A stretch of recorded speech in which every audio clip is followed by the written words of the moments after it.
नमस्कार. कसे आहात तुम्ही सगळे? सर्वप्रथम तुम्हा सर्वांना स्वातंत्र्य दिनाच्या खूप साऱ्या शुभेच्छा. आपण चाललेलो आहोत आता दिशा स्पेशल चाइल्ड स्कूलमध्ये. मी आलेली आहे.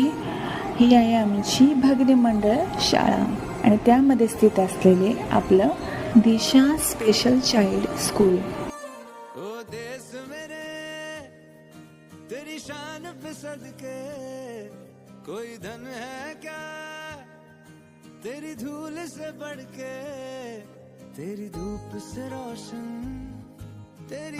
खरंच या शाळेमध्ये येऊन शिक्षक, मुलं आणि पालक यांचं नातं बघून काही वेगळाच आनंद मिळतो. किती छान आहे हे. आम्ही त्यांचे डान्स पाहिले, त्यांचा उत्साह पाहिला. एक पॉझिटिव्ह एनर्जी मिळते त्यांच्याकडे पाहून, नाही का?